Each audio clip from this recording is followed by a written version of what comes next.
Blessings. Hello, friends.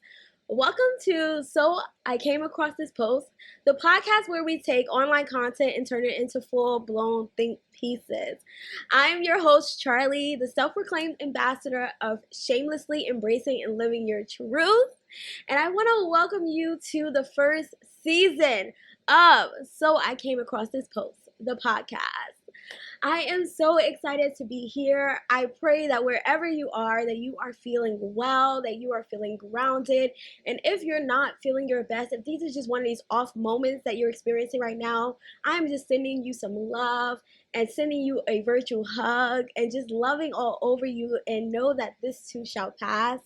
I love you, and you are loved, and you are loved. And so I just want to send that because, you just never know where people may be on their journey. And so I hope that this episode inspires you, or, act as a good distraction or inspiration or whatever it is that you need, that it can support you with that. So, as I said, this is the first episode, and this is the beginning of it all. I'm a little tongue-tied. Because I have so much to say, and yet we need to slow it down.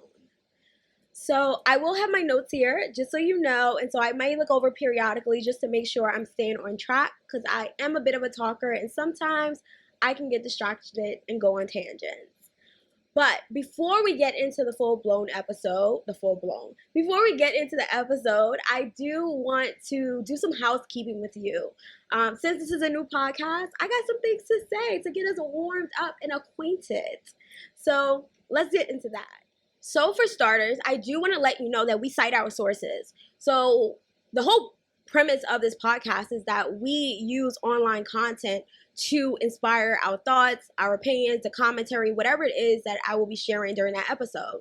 And so I think it's really extremely important that I'm sure to cite where I got the information from and things of that sort. And so if you are ever looking for anything I mentioned on the podcast, whether that's the actual statement that was made or the video or what platform I got it from, that information will always be available on our show notes page on the website. The website is soicamacrossthispost.com.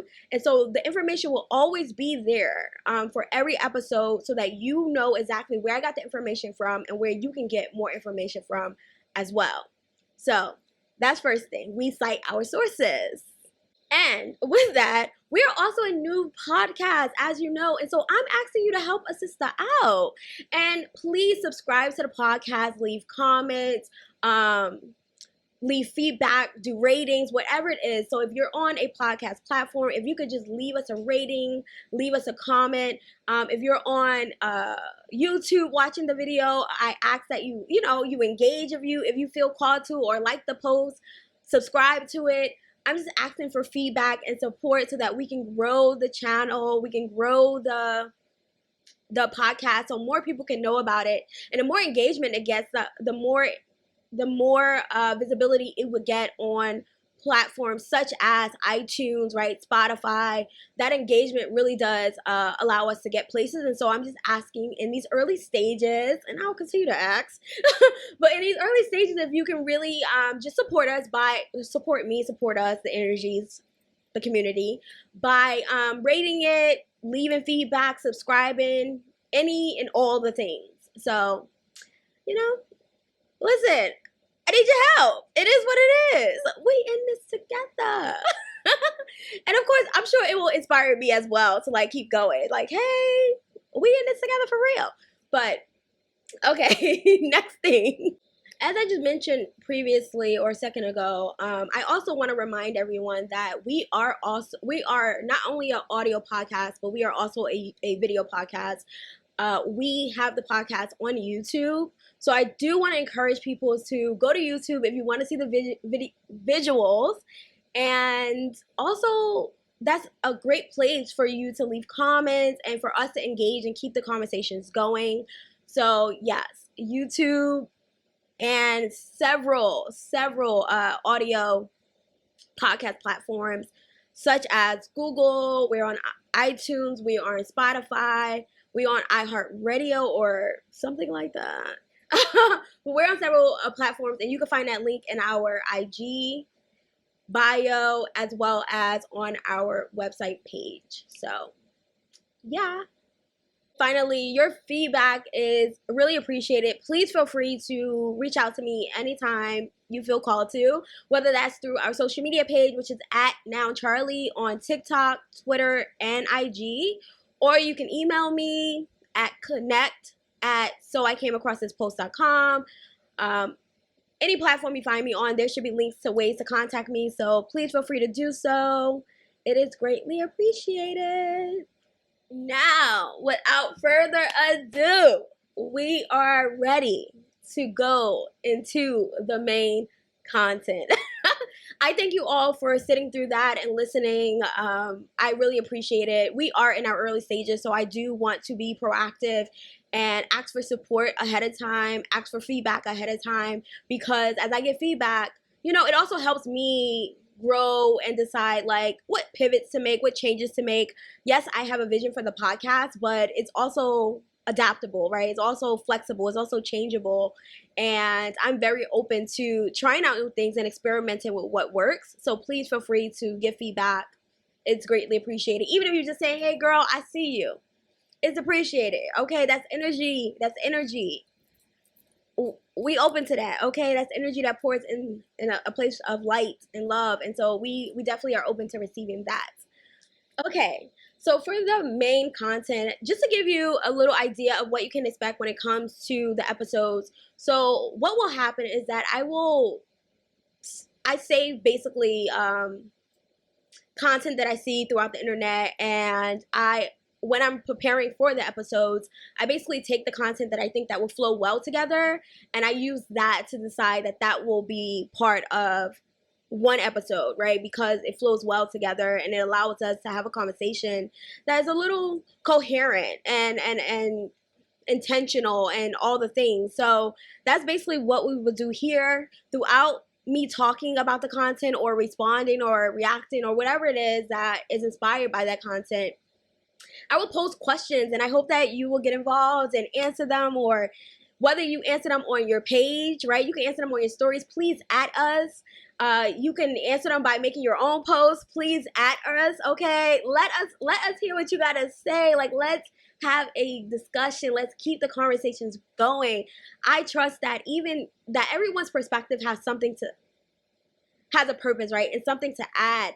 And it can help me see things from a different point of view. And so I definitely want to encourage feedback in whichever way feels aligned for you. And I'm just excited to see what this inspires for all of us, including myself. And so let's get it. Let's go.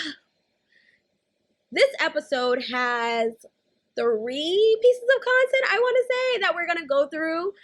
We have 2 tweets and 1 video. And so, yeah, I'm excited. And I'll let you know how I will go about integrating them. But know that everything that I share or I talk about will be available on YouTube. It will be on the screen.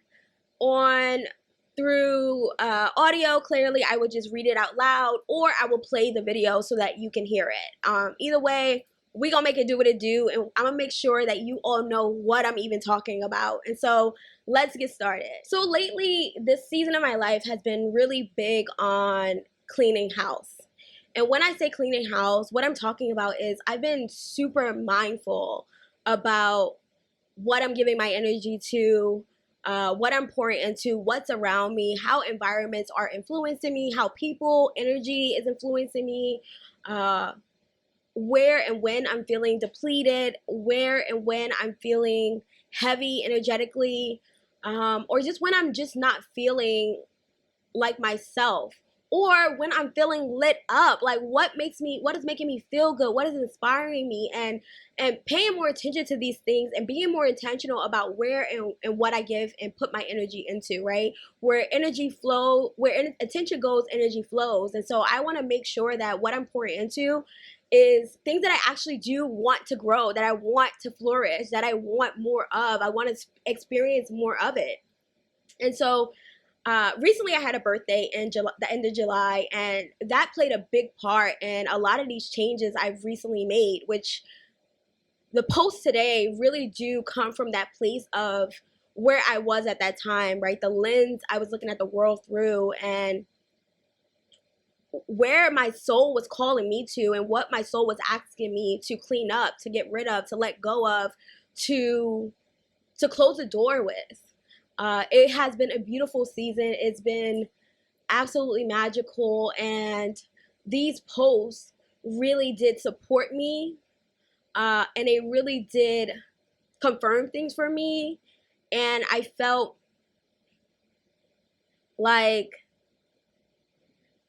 I just felt so much gratitude, and I've been feeling so much abundance in my life in so many ways that I probably wasn't paying attention to before. If I had to sum up what these posts talk about, it's about being true to you. This season of my life, this version of me that I've been embodying for the last couple of weeks or months, that I feel fully integrated with. She's bold, she's courageous, she's like, I really do stand in my truth now. I really am unapologetic about who I am, and I really am confident about why I'm here on earth, what my purpose is, and knowing how to stand in that, knowing how to stand in who I am, that despite what people are saying to me or about me, I'm not being moved by other people's comments, which is something that I had experienced before in my life. But like now, I'm in such a grounded place that nothing anybody says like really takes away from how I see myself. It doesn't take away from what I know to be true about myself. And I really do allow myself to decide what is correct for me, right? Like no one outside of me can tell me what is correct for me. And I don't believe I can tell anyone else what is correct for them, because that ain't my business. Like I can love you and I can support you and I can want to see you do well, but just because I have an idea of what doing well looks like for you doesn't make it true. And so this episode is really grounded in the idea of being true to you and letting the chips fall where they may. So let's talk about the first post. So this first post is from Maryam Hasnaa.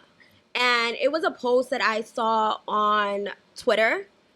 I feel like it was in July I saw this post. And when I saw it, I was just like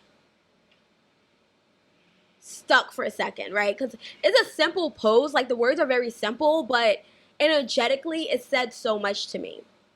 So let me read the post. It's so simple.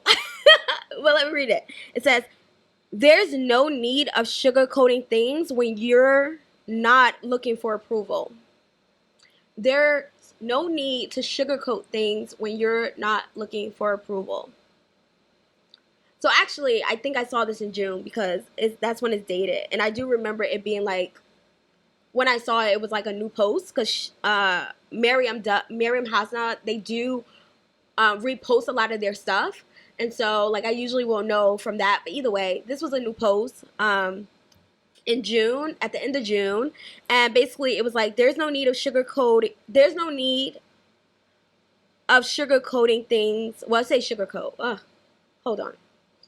There's no need of sugarcoating things when you're not looking for approval. Let me tell you. When I initially read that post, I definitely paused because it was at a time where I really was in a state of like checking myself about things I was starting to notice about myself, like things I was starting to notice about how I was in certain relationships and how I was still operating from a place of who I used to be, right? Still having habits and traits that supported the younger versions of me and was keeping me kind of like in this old energy. And so seeing that post like really it invited me to pause. And I wanted to ask myself, like, wait, so when you be tiptoeing around people, when you be self-censoring when you do, are you sugarcoating? And if you are sugarcoating, why? Are you looking for approval? Do you need to be acceptable to people? So it got me thinking, right? Because I am definitely a person, I check myself because I wanna know, right? Because maybe there is something subconsciously that I do that I'm not aware of. Like basically, maybe there is some subconscious programming happening that is influencing the way I'm operating and expressing in the world, right? And maybe I'm just not aware of it because it's such a habit. But when I see posts like this, it kind of gets me to pause and question myself. And I know that if I question myself, first of all, it gives me space to have awareness about how I'm moving. It gives me space to have awareness about, wait, is this true for you? And if it is, it gives me an opportunity to take that knowing and make some shifts if I want to have a different experience, right? So that's pretty much like how I took all that in, right? I was just like, whoa, whoa, whoa, whoa, whoa, whoa. Let's explore this. So I want to take this back a little bit and why like this specific post I think really caught my attention. So about 2 years ago, I was studying the human design system. For those of you who are not familiar with the human design system, basically it's a self-discovery type tool or system, and it's very similar to astrology, and in fact it does include astrology. However, this system looks more at our design and our makeup and our potential from an energetic lens. Okay, so it's one of my favorite things because I do consider myself an energy channeler. I am someone who interprets energy, and I feel like I say that energy is my first language, and I've always known that things were happening energetically, but I didn't really have language for it. And then when I connected with the human design system, I feel like it gives me the language I need to explain and express like what I feel is happening, what I believe is happening, and what I know is happening. And so basically I was studying the system, and specifically I was looking at my open centers. And so one of the things that human design tells you is it explains where you are it can help you see where you are on a spectrum. Which is what I love, because I believe that we're all on a spectrum. It just depends. And so one of the things I learned about the human design system and about my chart was that I had an open solar plexus. And one of the things that they say about an open solar plexus is that a person with an open solar plexus, when they're not being their authentic true self, they may have a tendency to avoid conflict or arguments. So when I first read it, I was just like, it didn't really resonate with me. And it didn't resonate with me because I have always believed or known myself to be a very direct person, someone who isn't afraid of discomfort in conversations or arguments. I don't think that there's anything wrong with conflict in relationships. I think that it's healthy, in fact, and it just depends on how we respond to it. So when I first read it, I was just like, I don't see it. I don't see it. No. But the truth was, right, like at the end of the day, there was a reason why that stuck out to me, right? Because that's not the only thing it says. It says a whole bunch of stuff. But for whatever reason, that stuck out to me. And that is what I kind of was like, can't be me. Okay?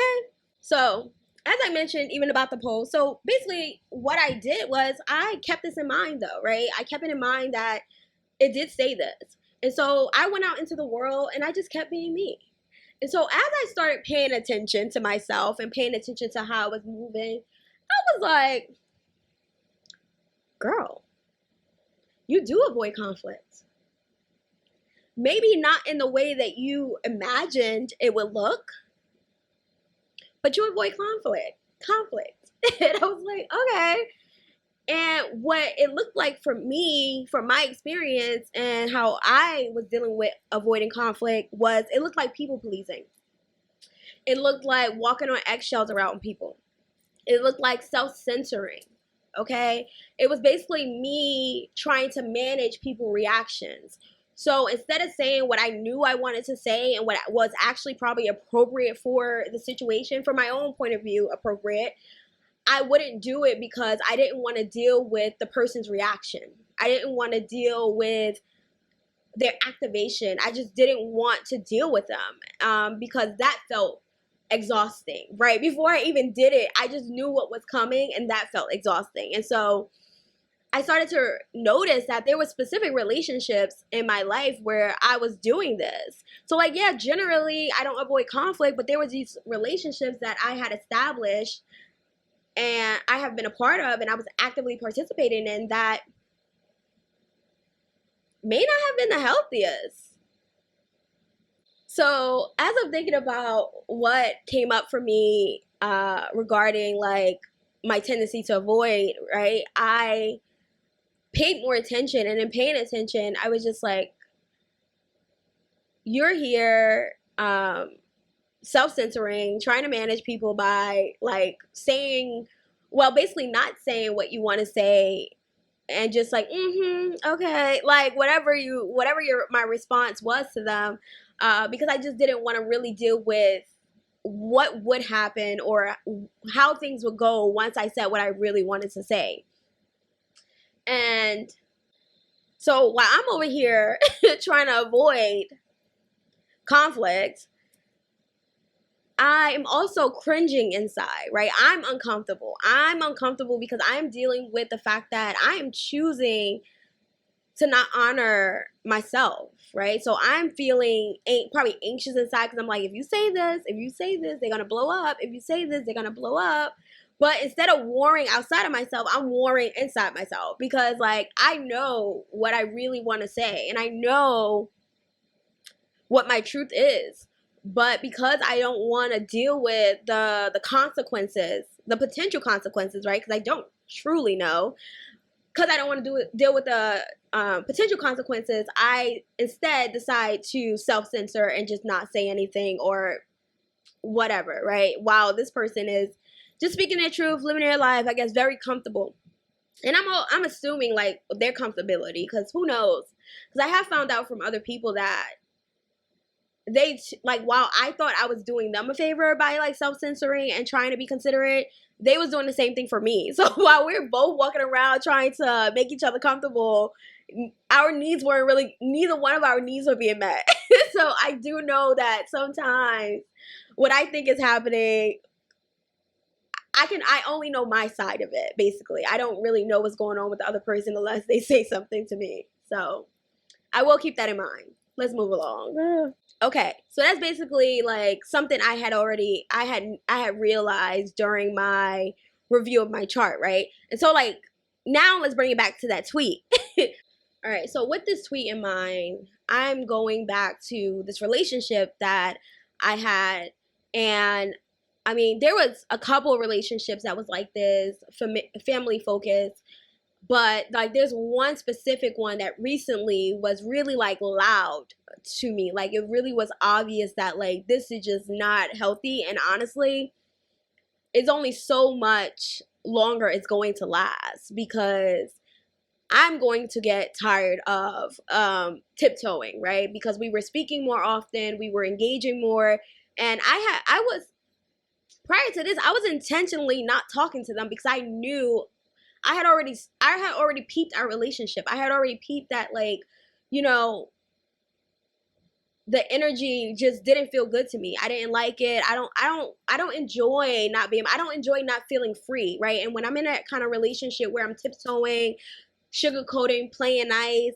that's just not my vibe. It's not what I'm into. It's not what I ever want to be into. But I feel like my inner child was so connected to this person, and that version of me just didn't want to let them go, right? And I think a part of me also felt this guilt that, like, I personally knew that because of our past, that if I was my true self, that they would blow up on me. And when I say blow up, I mean verbally attack me, verbally attack my character, blame me for whatever was happening, say that I was the problem, that I'm the issue. And it would literally be like, I'm attacking your character, like no joke, right? And though I can easily be like, well, it hadn't happened yet, I knew that if I was my true and authentic self, if I was just that person, like if you asked me to do something and I don't want to do it, I'd be like, no, I'm not doing it. And you get mad at me because I don't want to do it, right? It's like, I don't want to do it. Like, I don't need to do things on your time. I don't feel like doing it. Like, it's just that simple. And it's not a matter of I think I'm better than people or I think I'm this or that. I just don't want to do it. It has nothing to do with you, actually. It has everything to do with me. But not everybody sees that, right? Like, not everybody sees that my choices are about me and very little about them, right? I'm trying to take care of my own needs first. So because we were talking more, I was noticing more and more about how unhealthy this was, right? And this tweet about sugarcoating just kept coming to my mind. And I'm over here like, girl, like, you can't keep doing this. Like, it's one thing doing it once every 6 months, once every quarter, but like doing it every week, like you're not gonna be doing it. It's not gonna work. You're just prolonging the inevitable, right? So as I'm keeping this tweet in mind, and as I'm also telling myself and committing to myself to live in my truth, right, and to be okay with, like, not everybody's going to like you. People can love you down, girl, but like not everybody's going to like you. And that's something I'm very okay with. I try to encourage other people to be like, yo, you might love me but not like me, and I promise you it's okay. Like, I'm not offended. I'm not heartbroken. Like, I'm actually okay with people loving me and not liking me, because I get it. We ain't for everybody, and there's no shade, or there's no I think I'm better than you, you're better than me. It has nothing to do with that. It's not even personal. It's energy. So some people just aren't your people. And so, like, I was basically giving myself these pep talks, reminding myself that, like, yeah, you might feel guilty or feel bad, but like, babe, honestly, you're just avoiding the inevitable. Like, what are you doing? You're not happy. These conversations, you not being yourself doesn't feel good. So what is the end goal here? What is the purpose of all of this? How long is this gonna go on? And mind you, right, the sugarcoating tweet is in my head. It's in my head because it's like, am I looking for approval from this person? Am I looking to be acceptable to them? Like, and then what happens when I'm just being myself? Because I'm a person that believes that a person can only sustain something that's not their truth but for so long. I think that people can only wear masks but for so long, that eventually who they are at their core, who they really are, is going to show up. That you can't sustain was not a part of your programming. That's just something I believe. Like, eventually you're going to slip back into it because it's part of your programming. So with my pep talks in mind, the tweet in mind, I started to, like, the more the conversation, because the conversations were happening, and during these conversations, like, I had already been attacked like twice. Like, my character had already been attacked like twice.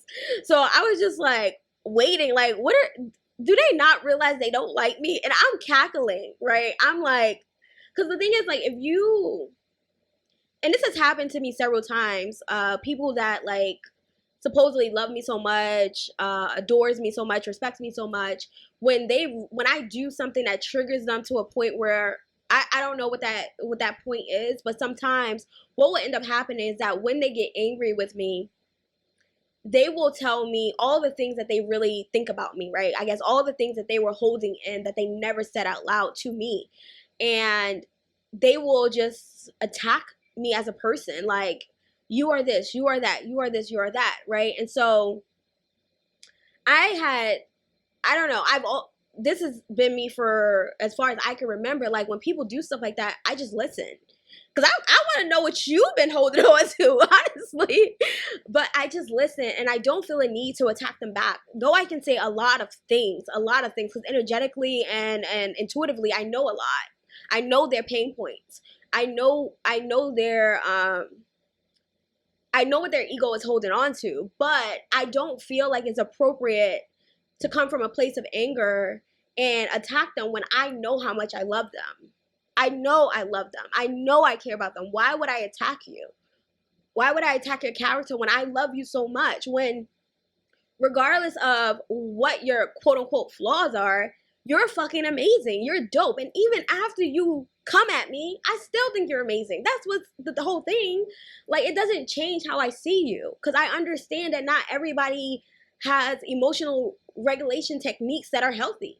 And so I had already experienced this several times, and because I'm just like whatever about it, I'm like, listen, I knew this individual specifically was going to get tired.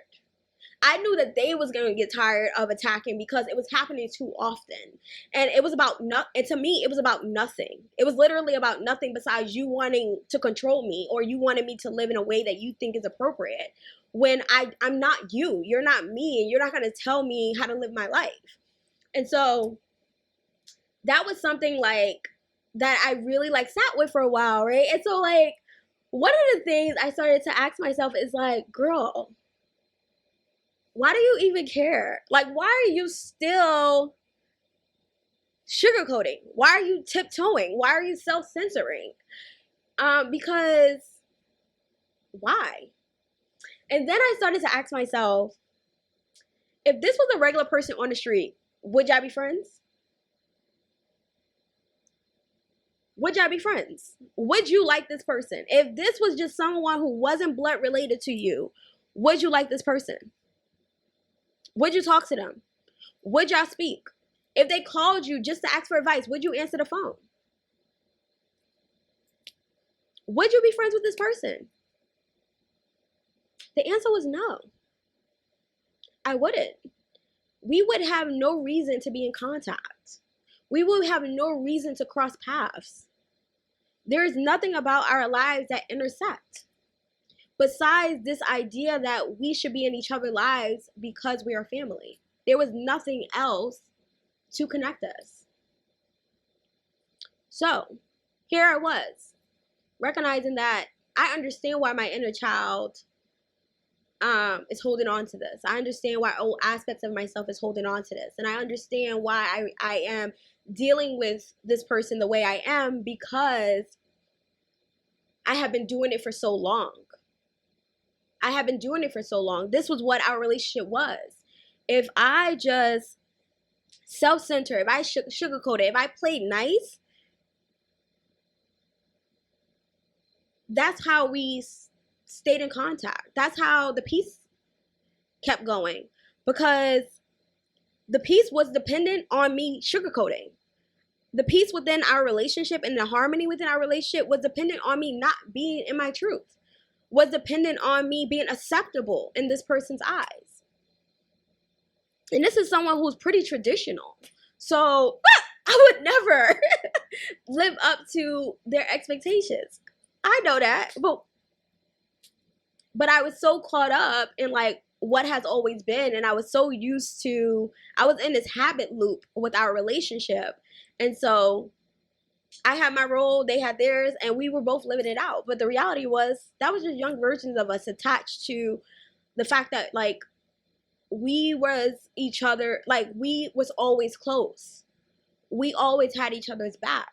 We always rode for each other. And so I don't know, maybe a part of me thought I owed them something. I'm not sure. But whatever it was, it wasn't working no more.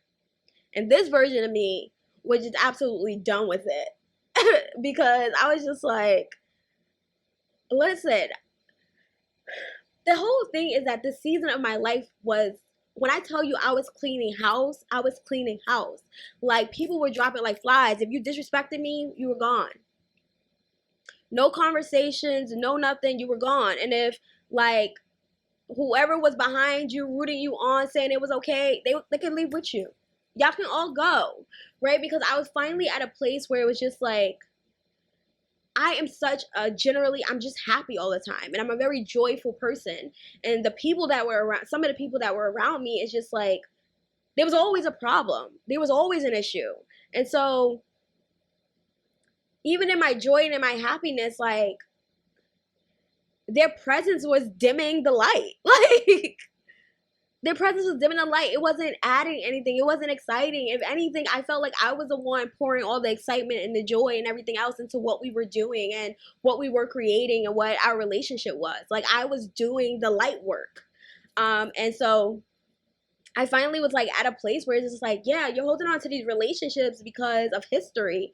But baby girl, like it's over for that. And then if I'm being honest, I feel like a part of me was holding on to relationships too, because what if I need them one day? What if I need to ask for help? You know, like I don't want to be in this world by myself. But the reality was these relationships were conditional. So, like, just because I will always be there for people don't mean that they have the same values and beliefs in their life, right? And so there was a lot of things that just woke me up with this whole sugarcoating thing, because I started to really, like, though I'm talking about one specific relationship generally, one specific relationship, there was several different instances where I started to see how there was a bigger issue happening, but there was a theme happening. And so it was time to clean up. And this, I'm telling you, this tweet was like the final straw, because it became the test that I put everything through. So if these relationships that I feel like was already hanging on by a thread, the thread is me tiptoeing and sugarcoating, then I would ask myself, like, all right, so when I was in a situation and I can feel the tension in my body, or I can feel like that anxiety type feeling because I'm like, I'm about to say something and I know they're going to get activated, I would ask myself, like, why are you scared to say it? Why do you need their approval? Why do you want their approval? So this time you don't say anything. What's going to happen next time? How long are you going to do this? What's the ultimate goal here? What are you trying to avoid? And so, like, that tweet really, like, woke so much up for me. And it was such a beautiful thing and an eye-opening thing. And it was waking up. So at some point, because, like I said, with that individual, it was already, I feel so bad saying this individual, but I would just put the name out there, but I just don't even want to, like, go there, right? Because I never know who's listening to what, and because it can apply to several people, I know that they think so. I'm going to just let it be. But because of this individual had already been showing signs of, like, if I go against what they desire or what they feel is comfortable, that they will attack my character, I had known that at some point it was just going to be what it was going to be. And so one day, you know how, like, you just know, and I'm like, damn, it's going to happen. It's going to happen, right? Like, it is going to happen, because it's only so much I'm going to take too. I'm only going to take so much. So then, eventually, one day, I don't know what was happening, but we were, like, talking, and it was like, I finally was like, you know what? I'm not doing this no more. I'm saying what I want to say. Stay, go, do whatever you want, like, but I'm not playing this game no more, right? Like, I'm not self-censoring, I'm not tiptoeing, like, it's over for that. So they end up asking me to do something, and I said no. When I said no, when I tell you, it's like, I'm not doing that.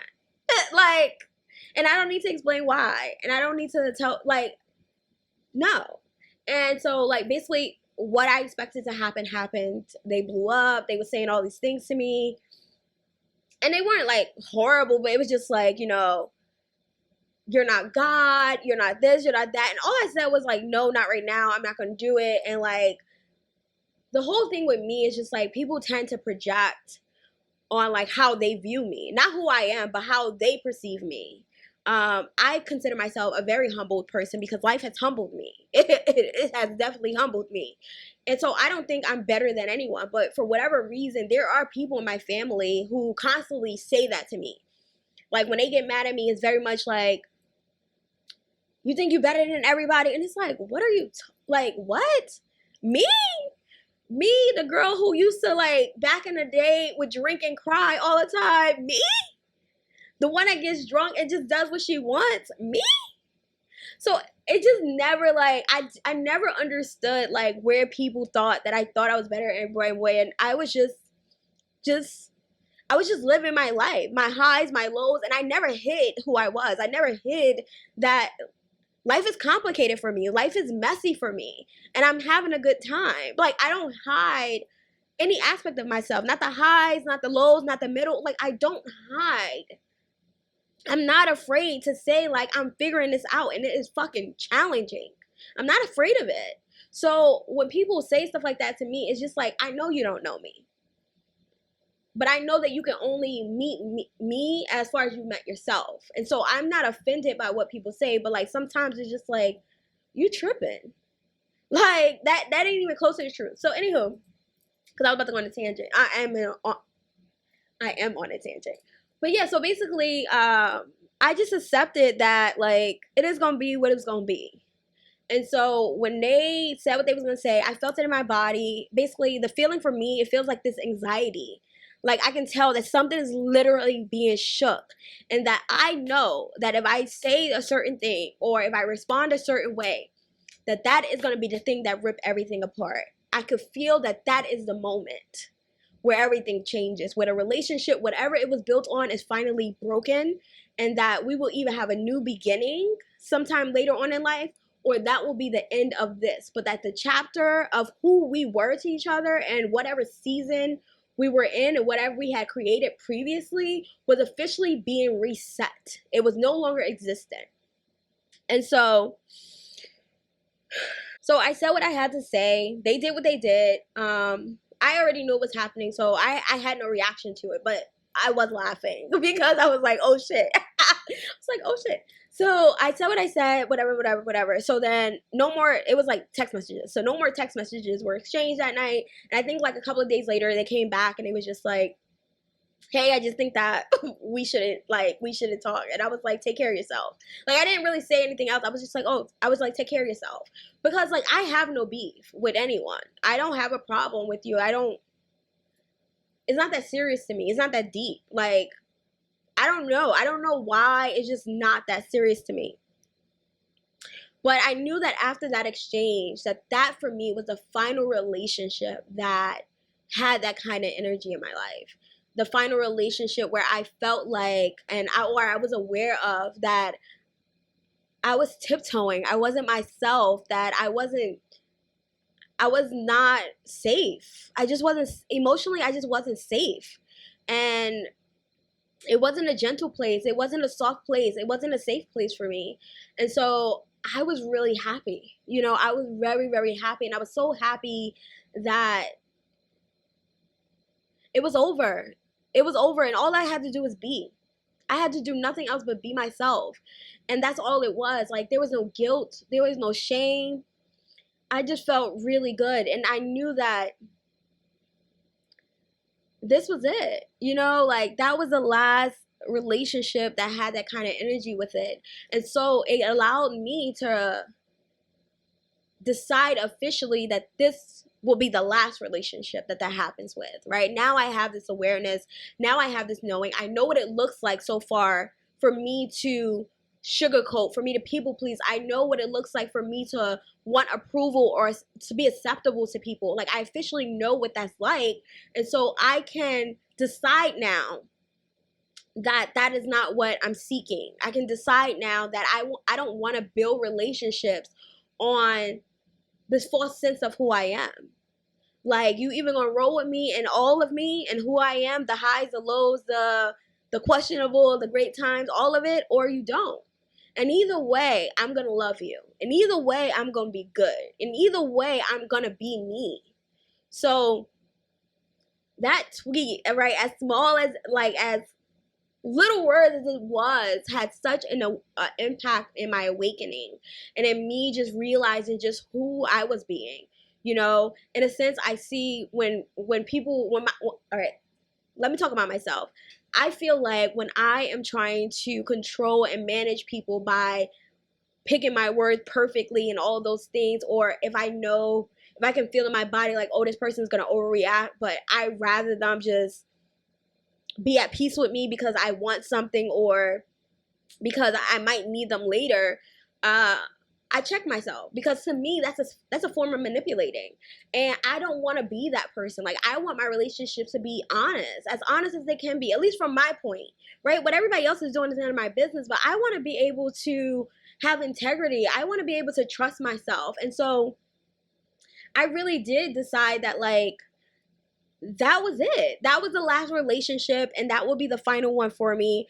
I was no longer gonna look for people to approve of me and find me acceptable. And with that, like, you know, one of the signs for me that I'm scared or I'm afraid or like I think that fear is like the best word. I think one of the signs for me that I'm afraid, right? And afraid can be afraid of anything, afraid of losing a connection, afraid of like what the person's response or reaction is going to be, afraid that I might look silly, afraid that I don't know what I'm talking about. Whatever the afraid is connected to, usually I will feel it as like this sensation of anxiousness, right? And so now what I do when I feel that is like I ask myself, I check in with myself. I ask myself, are you seeking approval, right? So between the stimulus and my response, I'm checking in the middle, right? Like I feel the stimulus, I'm like, ooh, that don't feel comfortable. And I ask myself like, yo, what's going on? Like, what's up? What we trying to do here? Like, what's the tea? And then I respond, right? So now I have this awareness. So I'm not so quick to be like trying to emotionally regulate by yelling, screaming, or being angry, right? Or just whatever I was doing to emotionally regulate when that sensation came up, choosing to like just avoid whatever it was that I really wanted to say and just be like, no, I feel safer just like being quiet and maybe the sensation will move on. So yeah, so like that was like I hope you're all still with me on this, but that was like that tweet really changed things for me, and it and what I went through this season of my life with the people around me and our relationships and our history and the realization of like what it all really means and what it was representing and what it was showing me really changed my world, changed the timeline I'm on, changed the reality I live in. And relationships have always been a big part of my life ever since I was young because of my relationship with my parents. Relationships has always been a great place of learning and a great place of me returning home to myself and a great place for me to connect back with my truth and connect back with myself. I realized that so much self-censoring will never maintain a relationship. You know, that when I'm self-censoring constantly in my relationship, when that is part of my relationship's character, that it's not honest. It's not honest, and it's not a real relationship that can be sustained, because it's not built on a solid foundation. It's built on illusions. It's built on who they think I am or who I show them I am, right? I do believe that we only know the version of a person that they present to us. And basically that's what that was. Like I will present, yeah, I was like direct and all these other things, but when it came to you, like I don't say much, or you may think that I see you in a way that I don't really see you, but because the truth is you never hear what I actually have to say about you, or you never hear what I actually have to say in response to what you're doing or what you're saying or how you're being or how you're expressing, because I have chosen not to, because I don't want to deal with your wrath. So our relationship isn't healthy, and neither is it honest, in my opinion, right? And so like it's not really built on a solid foundation, because the minute I show you who I really am, the minute I say what I really want to say, I know that this is over. I know that this is coming to an end, because whoever this person is, right, it's not, but because you have gotten used to me being a certain way with you. So when I'm no longer that version, when I no longer present that way, then that shakes the reality you lived in with me. And then you feel the need to react, respond, or do whatever in order to deal with the fact that the illusion that you have, whatever attachment your ego may have had to it, is now, you now have to face it, you know? You now have to deal with it, and whatever that brings out of you, it brings out of you. And so in this case, right, it was an attack on my character. Their ego, Pain, was like attacking. I don't know. I don't even know. Whatever. I can't even call it, because I'm not in a person's body, right? So I have no idea what they were experiencing. I do believe, and I will say this, that they lack emotional regulations, healthy coping skills to emotionally regulate and to express themselves, because like that's how they present it. You know, it was just like, but who am I to tell you that you're wrong for reacting the way you want to react, right? I knew that it was going to trigger you. So whatever the response was, it was. And so there was that. I mean, now that I'm talking to you all about it, I'm like, whoa, that was a fucking lot. But nonetheless, it was necessary shit. I ain't mad at it. So that tweet really helped me just like officially commit, officially decide. And I am committed to not avoiding the inevitable. And this is something I have been saying for years, like, you just prolong the inevitable. And I used to see it in my relationships all the time, like my romantic relationships, where it's like I'm trying to keep these relationships going, and I'm like, girl, it's gone already. Like, you trying to like hold on to this relationship, you trying to fix things, boo, it ain't happening. Like, you trying to accommodate the person and accommodate their needs and their wants and who they think you are and be who they want you to be. Like, it ain't gonna happen. Like, you're just prolonging the inevitable, girl, because you ain't that person that they want you to be, or they ask you to be, or they trying to guilt or shame you into. Hello, Aquarius. Y'all taught me a lot. I love y'all from a distance. But yeah, it was just like, you're just prolonging the inevitable. And I have officially decided that I'm not doing that no more. Okay, so we gonna have healthy, honest relationships. It's gonna be what it's gonna be. I'm gonna be grateful as people come into my life and I get to experience them, and I'm gonna be grateful as they leave or as they stay, and as we grow in different seasons of our life and together. I'm just gonna enjoy it. Like, I am not going to be warring inside myself to avoid conflict outside myself. Like, it's over for that. It just is. So the sugarcoating is dead. The tiptoeing is dead. The people pleasing is dead. The holding on to you just in case is dead. Okay, it's all dead.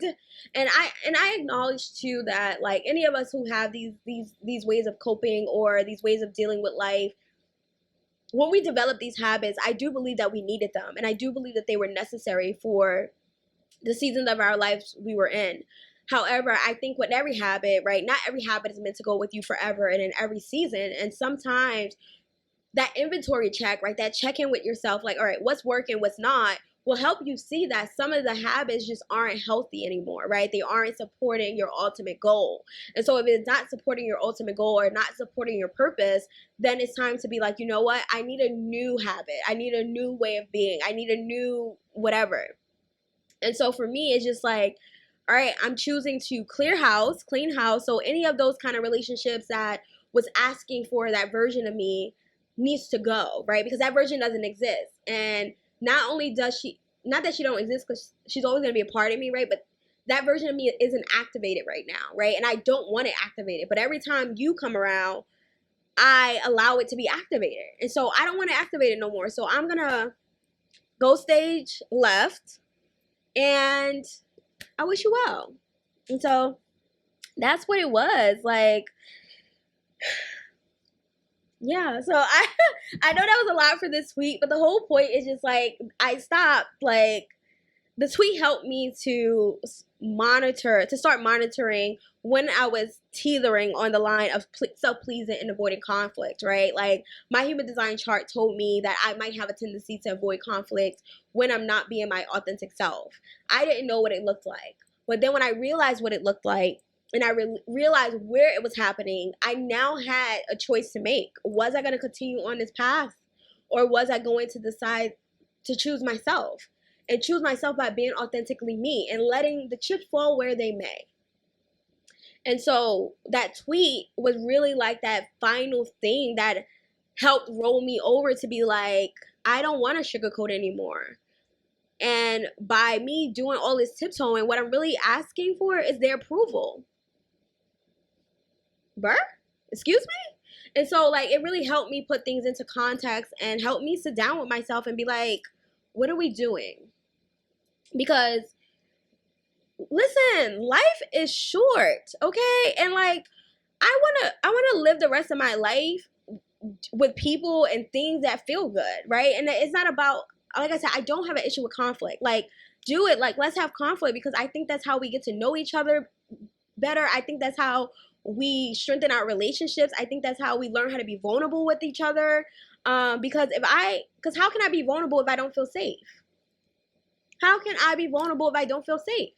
And so, like, I want to feel safe. I want to be vulnerable. I want to be soft. I want to be my authentic self around people. I want to be, and yeah, I don't mind my friends calling me out. I tell people, one of the things about me is that I'm very mindful of who I keep around me, because, like, I have blind spots. So it's really important that I have people around me that I can trust, that I know wants the best for me, and that will call me out. But you calling me out don't have to be like mean and rude and disrespectful. You know, it can be kind. It could be radically kind, right? It could be fierce kindness, like whatever. But it doesn't have to be this mean or condescending spirit. Like, that's not, I don't think that's necessary to help someone correct themselves or to bring awareness to something, so that, you know, the person can decide if they want to make new changes. And so, yeah, I'm very intentional about stuff like that. And so, yeah, it was time to clean house, and the house got cleaned. Okay, it is clean, baby. Okay, and we have space. And I'm really excited because, you know, I like to create space, so like more things can come in, more aligned things can come in. And so now there's space. I have space to nurture the relationships that are also nurturing me, that are nourishing me, that are pouring into me, that are inspiring me. And everything I've been praying for when it comes to relationships, I'm now receiving, I'm now enjoying, I'm now getting to experience, and it feels really good. Yeah. And so I don't think I'll ever want to be the person that says everything that comes to my mind, because I don't think that everything that comes to my mind needs to be expressed. I think that a lot of times the things that come to my mind is just to be processed. But I also know that at the same time that there are things that come to my mind that I do want to address after I process it, and I want to feel like I have safe spaces to do so. And when I know that a space isn't safe, then what's the point? You know, like, what's the point of putting myself through war or whatever else? Especially after realizing that we probably both don't like each other. Like, yeah, we love each other, but we don't like each other. So what are we doing? Why are we putting ourselves through this? Why? Like, oh, so I send so much love to them. I send so much love to everyone in this season, that, you know, things were shaken up. And, you know, maybe in another timeline, maybe in another reality where we connect, and it'll be a different experience. But for now, yeah, no. And as I say that, I do want to say to you all, right, like, I want to encourage you to think about relationships and situations and the times where you didn't say what you wanted to say because you didn't want to deal with the other person's reactions or response, that you knew that, or you highly believed. I'm gonna try to not say you knew, because people like, you ain't no psychic. Maybe we are, but anyway, that you believed that, you know, you just didn't want to deal with a reaction. Like, they had already shown you a history of aggression and a history of being unkind and a history of, like,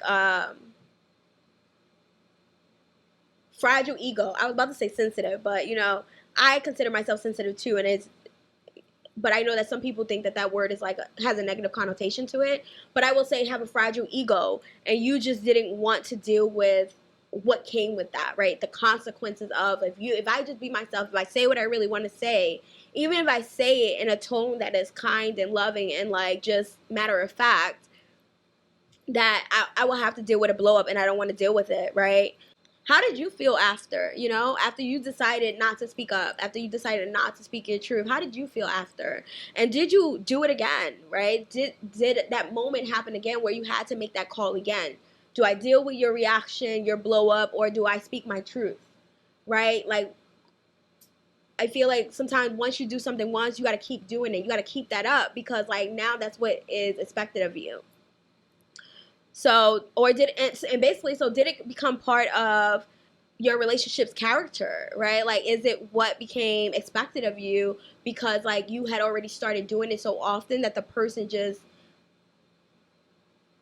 they became comfortable with you not speaking up. And so when you did, or if you ever did speak up, there was backlash, you know?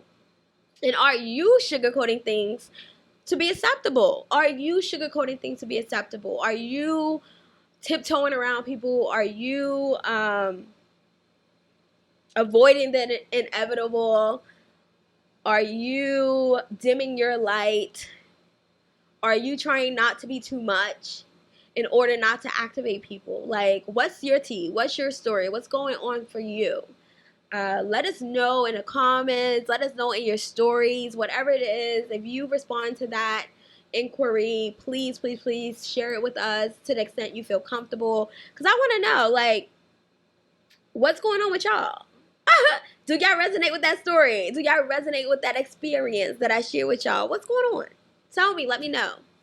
Okay, so that one was a story, right? That was a journey we just went on. But we're ready for the next post. So this post is going to be from IAmShandyLove, right? And it was one that I saw on YouTube. It was a recording of her live stream. And we're going to listen to a bit of it. I think it's about 2 minutes. I actually didn't listen to it before I popped on, so I'm sorry. We're going to listen to it together. And then I'll share what part really called out to me. And for those who wanted to see the video, the link will be available on the website in the show notes. And for those who are on YouTube, you will clearly see the video as I'm watching it. So we're going to watch it together or listen to it together.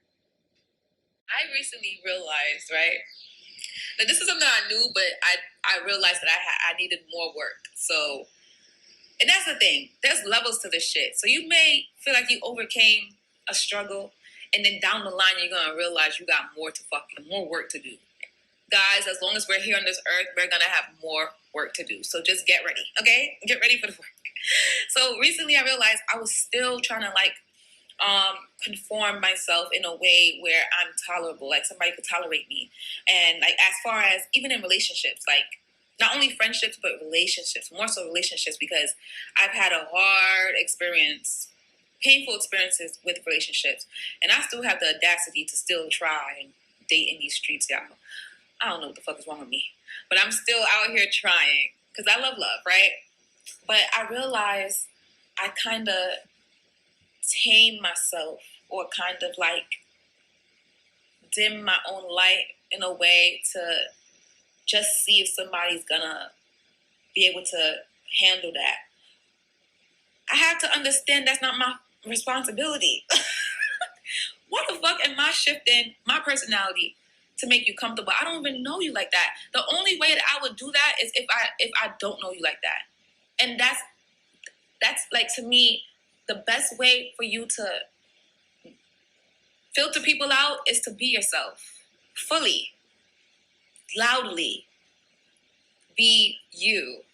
So I had to really, really take note of that, and I have to take care of that, because if I don't do that, it's gonna follow me throughout my adulthood, and I don't have time to be still working on stuff I should have been working on years ago as an adult when I'm trying to thrive, you know? Yes, yes, yes. So what really stuck out to me and what really caught me, like, I literally had to go back and screen record what she said, because it really did remind me of what I learned through the whole like experiment I did with the sugarcoating post. Because the best way to filter people out is to be yourself. It is so true. The best way to filter people out is to be yourself. Be you and let the chips fall where they may. That is the message that I'm going to, this is what this message is. Be you and let the chips fall where they may. The people that stay will stay. The people that go will go. Y'all, this is not even in my notes, it's in my spirit, so I'm gonna say it, right? Not to go too deep into this, but I grew up starting at a very young age with my bio mom not consistently in my life. I grew up with, as I got older, my dad was present but wasn't there, right? Like, that's how I felt about him. Like, he was physically there, but like emotionally and everything else, he just wasn't there. And as I got older, whenever I didn't do what he asked me to do or what he thought was best for me, he would kind of like shut me out, block me. Or if I said something he didn't like, he would block me on the phone or not talk to me for a while. And through those experiences, right, like the world tells you that your mom and dad is always going to be there for you and all this stuff, right? And so when you, at least for me, when I noticed that, like, yo, y'all said that they're gonna always be there, but they are showing me that maybe, okay, like, it's very conditional. So I learned at a very young age that if my mom and dad can leave me, what makes me think you can't? So I did have some relationships that I really held on to throughout my life because they were consistent compared to what I was used to. And I was grateful for that consistency. But even those relationships were very conditional. And so throughout my life, I spent a lot of years without any contact with any of my biological family. And I did a lot of things by myself, right? With strangers supporting me, loving me, helping me. And so I have a love for humanity generally because I know that none of us belong to each other, right? At any moment, at any point, we could walk away from each other.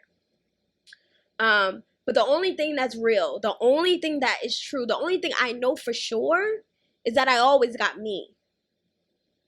I always got me. So even when I was in relationships and I allowed myself to get lost in them by constantly trying to be what they were asking me to be, like every time they critiqued me, I was trying to change and do this and do that, trying to have some consistency in my life.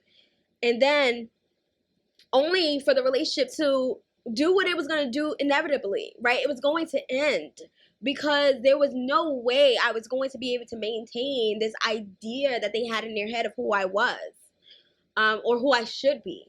And so while I was kind of like contorting myself and doing all these things in order to be acceptable, in order to live up to people's vision of me, and at the same time also trying to rebel, right? It was just like a mess. But nonetheless, throughout those relationships, throughout those experiences, throughout my life, what I came to realize is like, I'm always going to have me. I'm always going to have me. And so that's it. Like that is the freedom. That is the peace. That is the joy. That is it. Like everybody can come and go, but the only consistent thing has been me. I got me.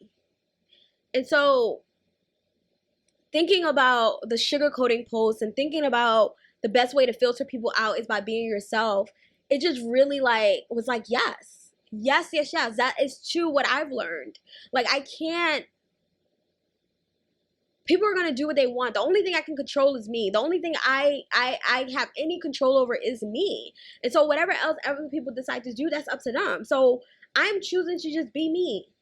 And you can decide that you love it and you want to hang out, or you could decide, you know what, it's too much, or it's not enough, and I'm going to keep it moving. But either way, I'm still going to be me. Either way, I'm still going to be me. And either way, I'm going to choose me. And I think that, and not I think, I'm so grateful that my journey has helped me realize this, has helped me to get to this place, because there's freedom here, there's joy here, there's peace here, there's love here, there's less expectations here. So now when people come into my life, I just want to enjoy the moment with them, however long our moments are. You know, Nipsey Hussle said that we get to experience people, and I think that that's something I think is so beautiful about life, that so beautiful about being human, is the fact that we get to connect with other humans, and though they get to, by our connection with one another, they awaken different aspects of us that we probably never even knew.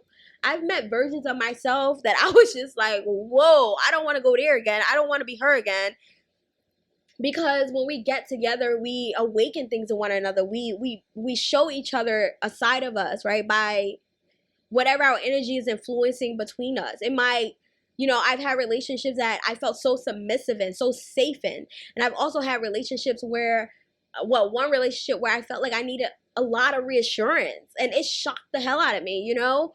And then I had most of my relationships was I'm just always spoiled and taken care of and treated like the world revolves around me, you know. Like there's just so many beautiful experiences I've had that helped me see other aspects of myself. And so relationships are a beautiful thing. But I think it's super important that we don't get lost in them. I think it's super important that we don't completely get immersed in them to the point where we identify or we decide that we need them in order to be. That's just not true. Let me see what else I got here. Cause I just went on a tangent, but yeah, it was such a her message was just so like, it was so on time, and it just really reminded me of like what I had learned or what I had remembered throughout my experiment and my journey with sugarcoating. And actually the sugarcoating tweet is one of my affirmations every day. Like it is an affirmation I say every morning to remind myself that as I'm going out for the day, that I want to keep that in mind. Let me see. There's no need of sugarcoating things when you're not looking for approval. There's no need of sugarcoating things when you're not looking for approval. Yeah, why else would you be sugarcoating? Yeah, and I think that we can be like, oh, I'm being nice. So yeah, nice is a questionable thing. I always say I'm kind. I'm not really nice. So when I start being nice, I question that. So I'm like, whoa, you playing nice. That's where usually when I play nice, something else always ends up happening that just gonna, I should have just did what I was gonna do. Like, yeah, you should have just did what you're gonna do. The inevitable, right? Trying to avoid the inevitable. You should have just did what you wanted to do, what your soul was asking you to do, what your soul was calling you to do. Yeah. Okay. Yeah. So as Shandy said, right, like being your truth will weave out who is correct for you. Best way to filter people out is to be yourself. And that's just what it is. And I resonate with what she was saying because time and time again, it has been shown to be the truth. Like, do you, be you, choose you. Let people do what they're going to do. We don't need to try to control people. We don't need to try to manage them. Like, just let people do them. And I know it's easier said than done. And I think that it's a practice. It's something I truly believe in practices. And it is a practice to let people be who they are. You know, if you're someone who needs control, wants control, then maybe your test or your experiment can be like, I'm going to practice letting go, right? I'm going to practice not trying to control people. I'm going to practice not trying to control the situation. I'm going to practice not trying to manipulate the situation into what I think it should be. I'm going to let it be what it is, and I know I'm going to be okay. I will let the situation be what it is, and I will be okay. Mind yourself, you're going to be fine. You're going to be absolutely okay. One thing I say all the time is I have yet to miss anyone I let go. Like, there is not one person who I let go that I miss. Not one person. Not. And I think Ice Spice says this in her song, and like I say this, like every time that part comes on, I'm like, yo, that's exactly how I feel. Like, why would I miss you when you were the issue? Why would I miss you when you were the issue?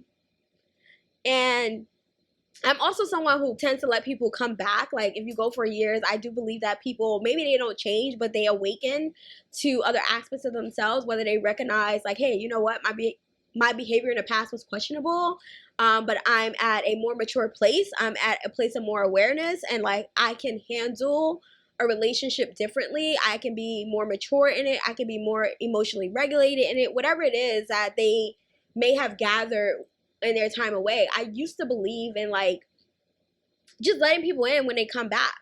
But this version of me don't do that anymore. Like, I do not believe in that. I have done it all my life up until probably last year or a year and a half ago. And I don't do that anymore. I don't believe that that I should just let people come back and see if they're new people or see if they're expressing differently. I have started to ask myself, if my life is not worse off without them, right? If my life don't feel, if anything, it just feels good and lighter without them, why would I let you back in? What is the purpose? unless my spirit is like, they are soul family, I'm not doing it anymore. I'm like, why would I? And even if you are soul family, our season may have passed. Whatever lessons we needed from each other may have already done what they needed to do. So why are you coming? Like, no. And it's just been so, it has been feeling so good to just like be in this space and to be like, no, no. Y'all used to me being available and now I'm not. No, no. You know, and like I am that person who believes that taking access away from people is enough. Like I don't do all that. Oh, I'm gonna get you back. I'm angry at you. That I don't care about none of that. Like that's between you and spirit. Spirit gonna deal with you. But as far as I'm concerned, taking away my access is the best thing I can do for everybody. Like it is quote unquote a punishment, a response in itself. Taking away my access, whether that's, and it's usually energetically, so they can feel it. And I'm like, yeah, it has nothing to do with being mean or being unkind, but like if you cross a boundary that I know you know what you did, oh, that's it. It's nothing to talk about. I'm not talking it out for what? No. So I mean, that's situational, but for the most part, like I said, why would I miss you if you were the issue? That's it. Why would I miss you if you were the issue? I can't. I won't. I refuse. So yeah, like Shandy said, right? Like the best way to filter out people is to just be yourself. And so I definitely want to encourage everyone to like be yourself. Please stop sugarcoating. I know that it may take time if it's something you're used to doing, if it's a habit you have, and maybe you haven't even had awareness of it until like you hear this video. Kind of like I saw that post and I was like, yeah, I had awareness that I was avoiding conflict, but like, why? I know like on surface level, I'm like, oh, I just don't want to deal with them. But maybe even deeper than that was I was wanting approval from them. Like I wanted to be acceptable to them, right? So like that basically like I went from a surface level of like, all right, you avoiding conflict, you don't want to deal with their reaction, blah, blah, blah, to like, all right, but under that, why don't you want to deal with their reaction? Oh, you like it's an approval thing, right? Possibly. So, but it was just something to explore, but it helped. And it's kind of like what Shandy said at the beginning of her video, right? Like there's levels to this. And so like that's what I definitely noticed and seen. And you know, I'm on this journey. It's a good time, baby. And I'm just getting freer and freer and feeling freer and freer. And I think that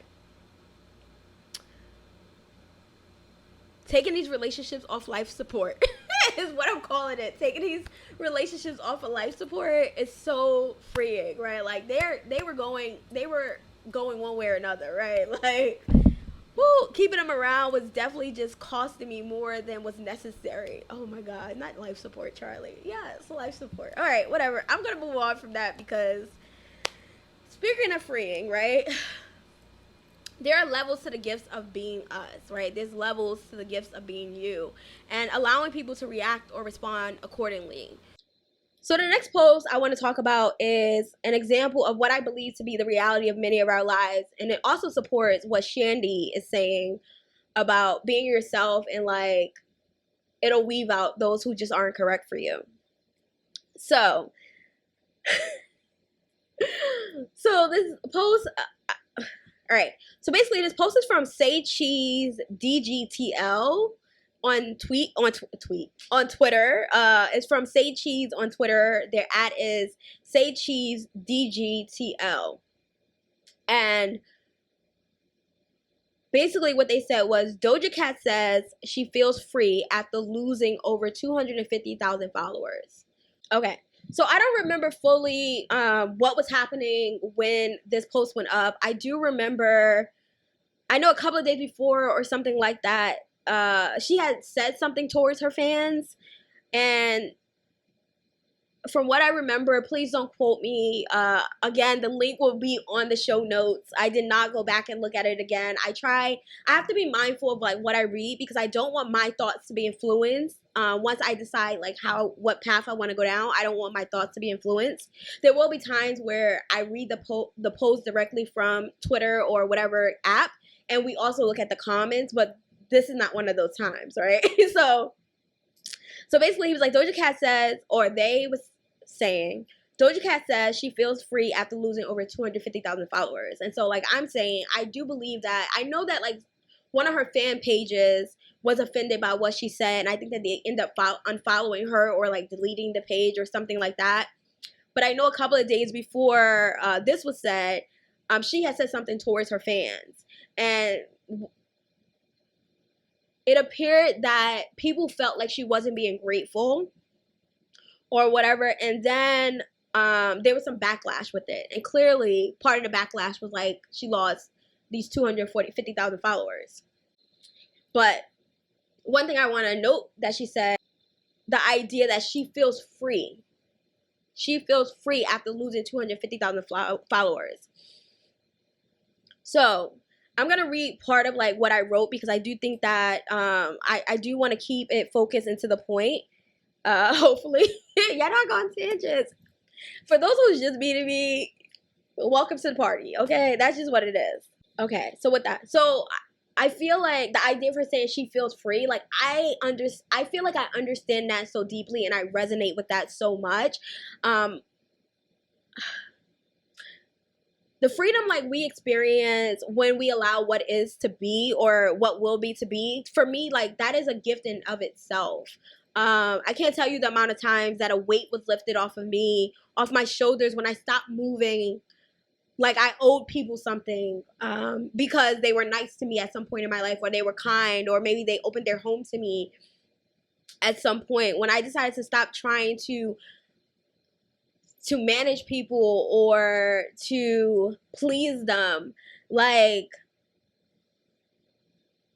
there's something so freeing about taking that responsibility. And even Shandy said that, right? That's not my responsibility. Like literally, like taking that responsibility away from yourself and being like, they ain't got nothing to do with me. Like let people do what they're gonna do. And I will be okay. You know, regardless, I'll be okay. And so I feel like that there's some freedom there, you know, and it's just for me, it's just such a beautiful, beautiful gift. And it's a thing that allows for us to experience more abundance, more love, more kindness, when we allow that freedom to exist by letting go. So we try to manage people and manage their reactions, but maybe the best thing that we can do is be ourselves, and whoever stays, stays, and whoever goes, go. And for us to be okay with letting that happen, letting that go, because if not, we'll always be in a prison of attempting to be approved by them or accepted. There will always be that prison there. And so whenever we don't live up to these expectations or whatever else, they cut us loose, right? And that thing that we fear, that loss of connection or the loss of their approval of us, and them just feeling whatever they feel about like us not meeting their standard, it actually does happen. Despite us doing all that we think we can and believe that we should be doing in an attempt to avoid that loss or to attempt to avoid their disapproval, it happens anyway. And once we experience that cutting off, I believe as someone who had similar experiences that the fear leaves. You realize that it was all an illusion anyway. Like there was really nothing to ever fear. And all it really was our thoughts and our beliefs about what the situation was, what it had to be, what it needed to be, and what part we were playing in it all. But if we allow life to just happen, you know, at some point we can get to a place where we stop being concerned or worried about losing whatever it is that we think we have or whatever it is that we might be attached to.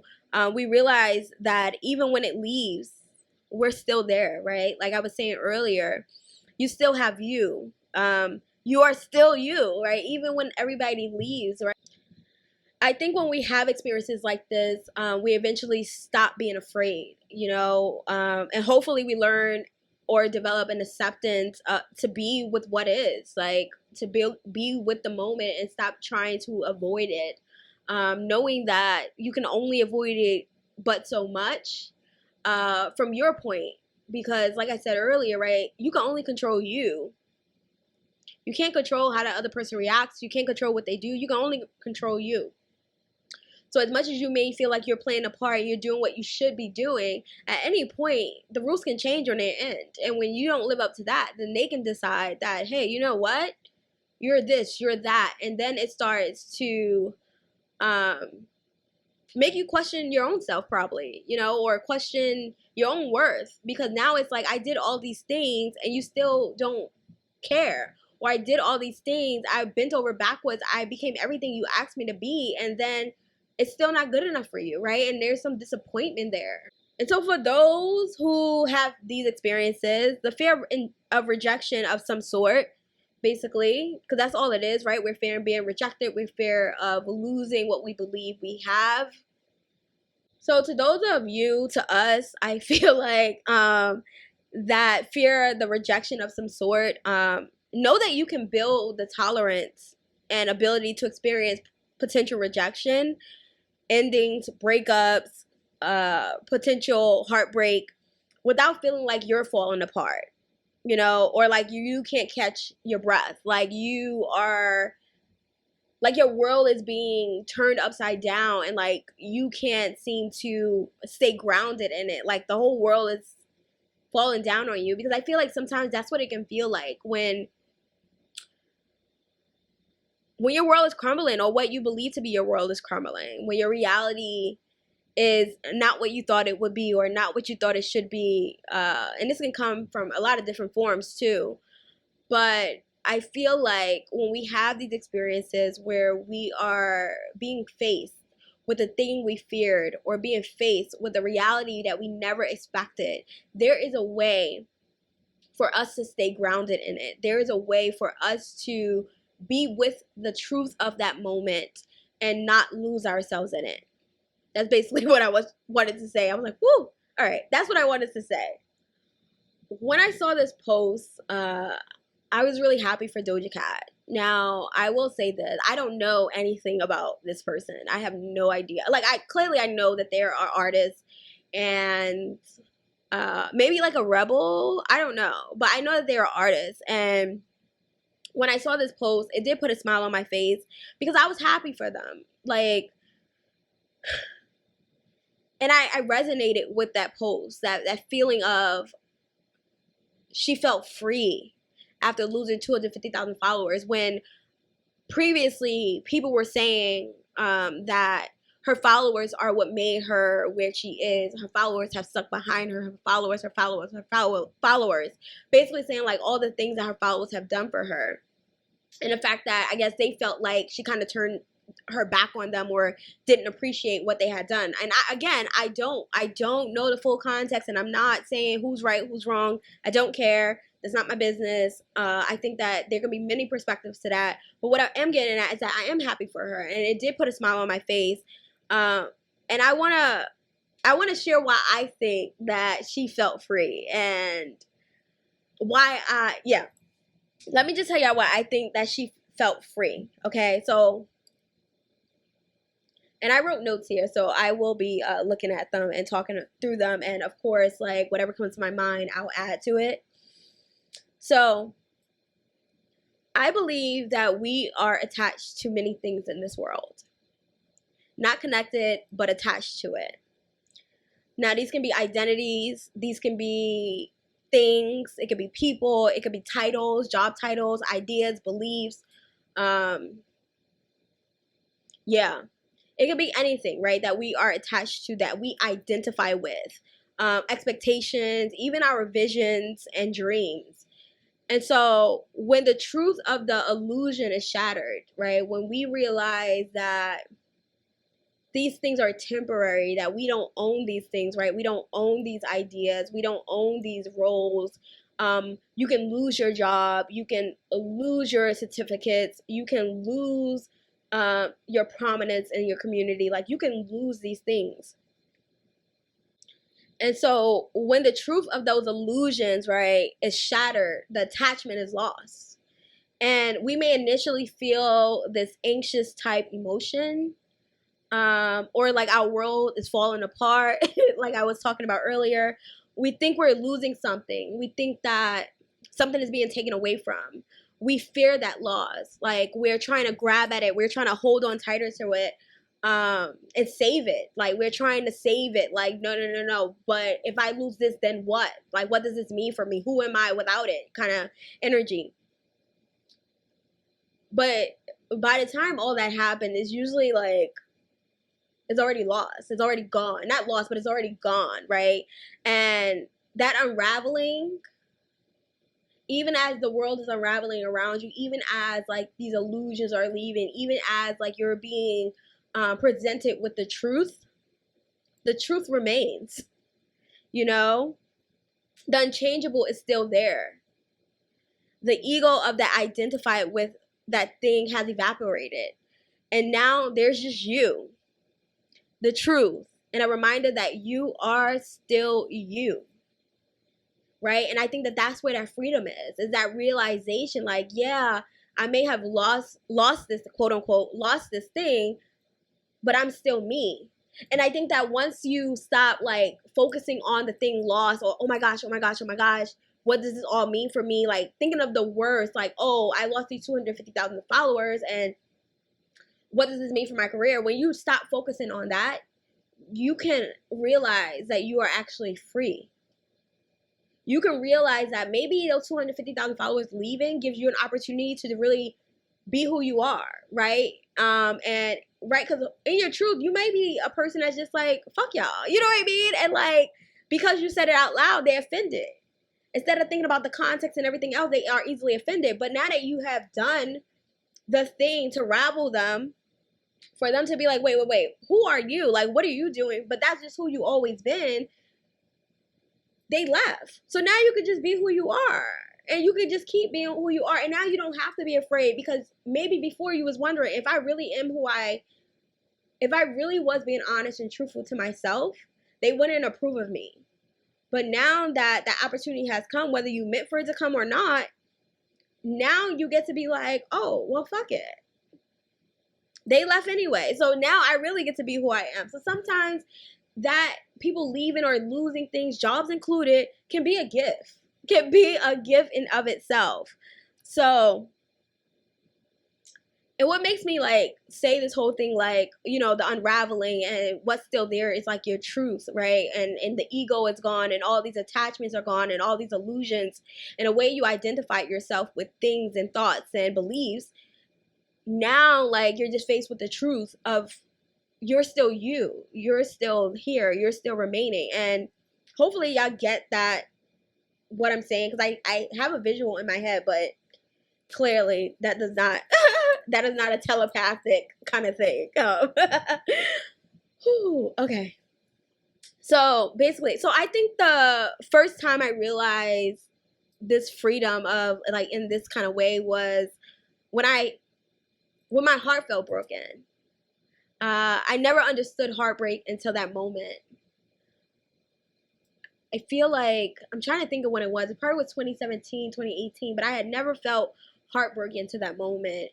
And the freeing of my ego attachment from the stories, from the expectations, the identity I had created and was subconsciously journeying with, it was all gone. I felt lighter. I felt happier. I felt safer. It was such an interesting experience. A bit scary initially, but very, very interesting and loving. And it's when I realized that, like, when people talk about heartbreak, what I believe we're talking about and what I believe is happening is that our heart is breaking for love to enter. So whatever was creating this attachment to this person, right? So say, for instance, I'm dating a person and I have to behave a certain way for them to approve of me. I have to behave a certain way in order for us to be in good spirits, right? It's a very conditional thing, right? But when that condition is broke and when it's shattered, right, there's now is no longer there. And I feel like conditions is something that blocks pure love, right? Because it's not, that thing only exists when you are meeting the conditions in which it was implemented. And so the minute that you may, you know, go against those conditions or those expectations of yourself, you kind of lose that connection with that person. But I think that when your heart breaks open, it just opens up space for pure love, for truth, for honesty, for rawness, like for everything to exist. Because now there's no conditions. It just is what it is. Like, I don't know. I hope that y'all get that. But like, if you've ever experienced a heartbreak, please do share it in the comments and let me know what your experience was. Because I know for me, that first time I experienced heartbreak, it was something so magical, because I couldn't believe that something that was hurting so bad and aching. And I experienced another one like later on, and the second one I experienced, I felt like I could literally feel that our egos were attached to each other. I could literally feel that I was attached to that person and not connected, that I had really gotten so involved in that relationship to the point where we were so enmeshed that like I had identified with our relationship as something, you know, as a part of my identity. And so when the relationship ended, I had to mourn that aspect of myself that had been created through our connection. It was such like an interesting thing.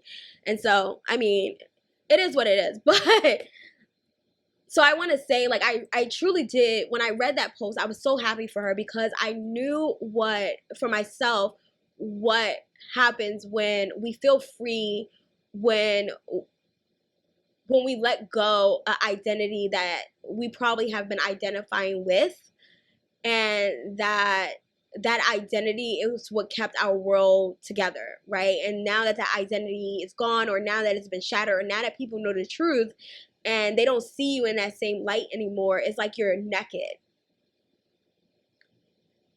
And it's like, where do I go from here, right? Like, who am I? What are we doing? But in that space of like, what the fuck, there's so much opportunity for us to build something new, for us to create something new, for us to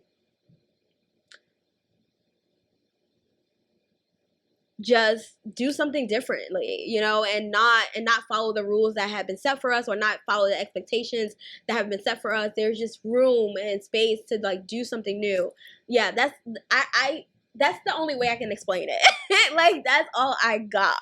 Like, I was just, but reading that post about her feeling free, thinking about what Shandy had said, thinking about what Maryam Hasnaa has said, you know, all those posts together, I felt like really, really touched on the fact that like, this is the season for us to be who we are, and just be, and let the chips fall where they may.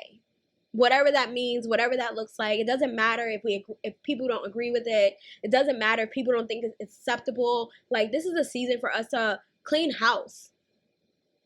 For us to like, whatever way we were expressing before, if we no longer resonate with that, like, we get to rock the table. We get to like be like, no, I'm not doing that anymore. That's who I was expressing as, but I no longer resonate with her. Because I feel like a lot of times we stay in these identities because like it's what people are used to, right? Even though we're ready to level up and go to the next phase of who we are, we still hold on to old identities because it's what people expect of us. But what if we just be like, you know what? I'm just not there no more. That's just not who I am. Or one of my relationships, that's literally like why I walked away, because I felt like every time I was around them, like this old aspect of me was coming out. And it was this aspect of me that I no longer wanted to resonate with. I didn't want to embody anymore, and it didn't feel good. And so I had to make the choice. I'm like, I want so much more for my life, and my life is inviting me to so much more. But every time I'm around this energy, these old versions of me gets activated, and it's like, I'm bored now. Like, I'm bored. Like, I don't want to do that. Like, no, you know, not even for 5 minutes, not even for 10 minutes. Like, I don't want anything to do with it. And I think that, like, I pray that we are brave and bold enough to just say that, to just be like, you know what? I'm not there anymore. That's not who I am. That's not who I want to express as anymore. And it was fun. It was cool. That version of me existed when it needed to, but now I'm ready to move on with my life. And so I pray that, you know, if this message resonates with you and where you are in the journey of in the season of your life, that you give yourself permission to just do you. I promise you, it's gonna be what it's gonna be. Like, you deserve to live a full out life, a fun, enjoyable life. Whatever you believe that your soul is here to experience, you are worthy of it. You are deserving of it. It is what it is. Like, whatever. You know what I mean? Make it happen. And if that means that some people can't go, or some connections gotta go, or you gotta shift your relationship with some people, I really want to encourage you to do that. Okay? Be you in this season of your life. Take inventory about how you showing up. Is that what this version of you, is that what the version of you that you're stepping into, the life that you want to create? Is that what she does? Is that who she hangs out with? Is that how she flows? Is that what she eats? Like, live for the person that you're, live for the version of you that that you want to embody, or that you are currently embodied, or you're working to integrate into your current reality, right? Like, make bold choices. I guess, like, it's over for all of that talk, yap, trying to be approvable for people, trying to like make people feel good and feel comfortable. No. If they can't be comfortable in your light and your wholeness and your abundance of who you are, that ain't your problem. That's not your responsibility. We're not doing that. We just not doing that. And so I really do want to just encourage that and like say that, and because that's just what you, like, my spirit is like, no, we need to, let's do it. Let's take it to church, okay? So, yeah, all of what I just said. And for you all that know more about the Doja Cat situation, please feel free to school me in the comments if you think it's going to be helpful or whatever. Feel free to school me, because I don't know the full, like I said, I might not know the full scoop and I might miss some points, but I know for sure that people were not happy that week. I do remember that, and I think it was before she released her latest song. People just were not happy. I do remember that. And so after that post came out about her losing people and her feeling like free, I was here for it. Listen, whatever gets you closer to yourself, whatever gets you closer to your truth, I support it. I support it, because why not? Yeah, why not? And because we are a family and we help each other out, if you are someone who was once nervous or hesitant to express their truth for fear of other people's reactions or being rejected or whatever the case may be, but you've learned or developed the habit of speaking your truth, of showing up regardless, or living authentically regardless of others' potential response or reaction, can you please share with us the way you went about it? How did you develop the practice of being? How did you develop letting go of the expectations or the beliefs you had, or whatever it was that was holding you back, that was influencing you to people please, or influencing you to self-censor, or influencing, like, how did you cope? How did you find a way around it? Because for me, I use exposure therapy techniques a lot. That is like my go-to for anything that deals with my nervous system. Anything where like it's an internal thing, I use exposure therapy type techniques. I train myself to realize that there is nothing to fear by exposing myself to it, right? So if it's like, even if I was public speaking, when I knew public speaking was something I wanted to do, I was in the military. Yes, I was in the military, and I remember that I started to just volunteer for everything. Like, anytime they needed someone to do a presentation, I would just volunteer. I didn't do Toastmasters or nothing like that. I would just volunteer, because I knew that, like, yeah, I'm scared or whatever, but like, if I do it in practice and keep doing it, at some point, my nervousness will come from a different place. I might be just nervous at first, and then I just like smooth, my energy just smooths out eventually, right? And so like, I continue to do that. I didn't call it exposure therapy back then, but I continue to do that in my life, and I do it with anything that deals with my nervous system. Anything where, even like, I tell people, or I was telling my therapist, like, I reset my nervous system by using exposure therapy. I just put myself in situations and circumstances that activate me, and the more I do it, and when I'm in it, tell myself, like, you're safe, everything's fine, like, don't worry, like, you're good babe, you're good, nothing's wrong, right? Because our nervous system, right, and our it's based on our survival skills, right? It's here to help us know when a situation is unsafe. But if you had, like for me, I had an overactive nervous system because of the way I was raised and the environment I was raised in. So my nervous system was always like telling me to be anxious, getting anxiety over things, because like that's how I survived the spaces I was in growing up, right? That's how I knew how to behave, how to react, how to stay safe.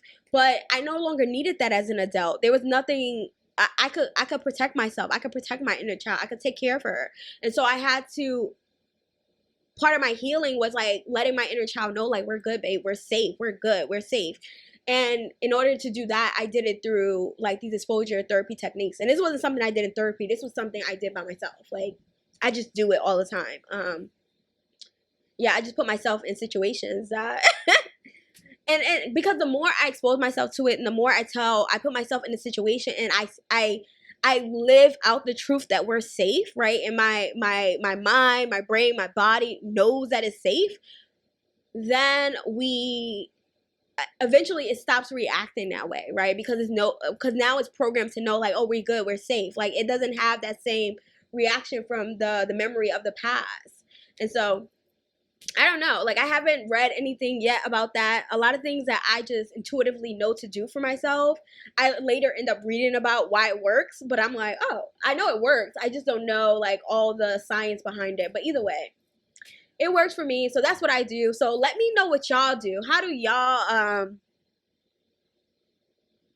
how do you help yourself get to a centered place or a neutral place, or something that used to inspire or activate anxiety in you? How did you learn to cope with that? How did you take care of yourself and get yourself to a place where it's not so overactive in those situations? Yeah, how did you train yourself to know that you're safe, or how did you decide to deal with it? Because maybe you didn't train yourself to know you were safe. So what did you do instead? How did you develop your practice? Yeah, so basically I do these practices, and to the point where like I become neutral in these encounters, right? So I'm no longer being activated when I get in them. I don't receive any internal activation. I stay neutral, and when I'm neutral, I'm in this calm state, and I'm able to be in the situation without having to regulate myself. Because if I'm in a situation where I'm getting anxious, then I got the stimuli, and then I got the space in between. And sometimes you don't get the space in between, because it depends on what level it's at, right? Because sometimes once you get activated, you feel a need to respond because you really feel unsafe. I mean, you feel a need to react because you really feel unsafe. So it's like a very habitual reaction to it. But for some people, right, they can get that stimulation, that activation, but they're still grounded. So like they can come up with a solution before they respond. So everyone's at different places depending on the situation and the scenario. So, let me know the tea. Let me know where you at, what y'all doing, what it's all like, whatever you feel like sharing.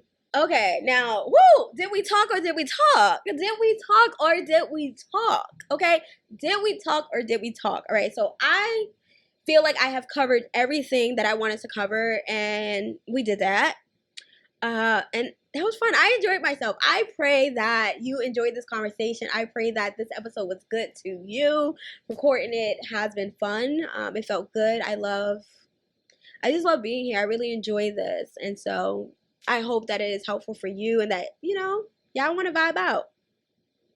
So this is just the beginning for us, right? Like, but I want to be sure to reiterate, please subscribe to the podcast and consider following us on YouTube as well, as this is a video podcasting offer too. Okay, meet me on the internet. Meet me in the internet street so we can continue the conversation on TikTok, IG, and Twitter. As I said earlier, the handle is at now Charliie.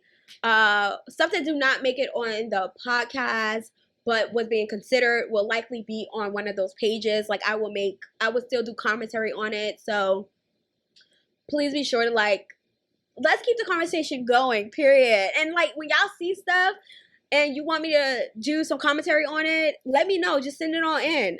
We can even create a segment where it's just like, I pick one of y'all comments every week, right? Even if it doesn't go with the theme, and we can just talk about it. So listen, this is an experiment. So we're seeing as a community what we want this to be, what we want to create. But this is definitely about internet content, period. So that's like the main thing. All right. So episode 2, by the time you see this, episode 2 is available now. So you can go and watch the next episode and listen, have a good time, enjoy the commentary, get into the different aspects, because you know, every episode is not going to be the same theme. It's not going to be the same energy. It just depends on what we're talking about. It depends on what catches my attention. It depends on what catches my eye, right? No topic is off limits. So yeah, today was all about being, which makes sense, right? Because I'm the ambassador of shamelessly embracing and living your truth.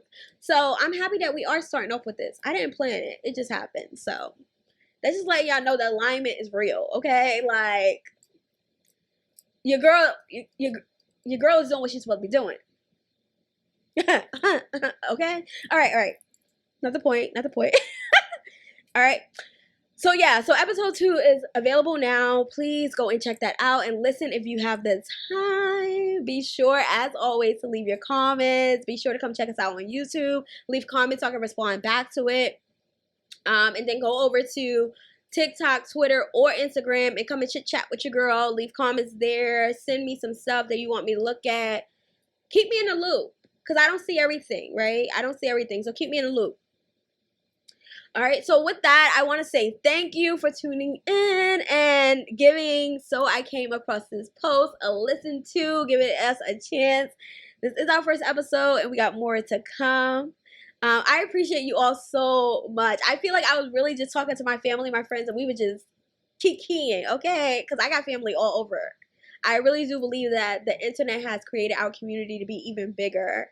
And so it extends beyond my neighborhood. It extends beyond my city. It extends beyond my jobs. It extends beyond, you know, the other lives I've lived. Like, the potential is unknown, right? But it's vast. And so I appreciate you all so much. Episode 2 is waiting for you. So go check that out, and I'm going to speak to you all soon. I love you so much, and I love you the most. Period. I'll speak to you soon.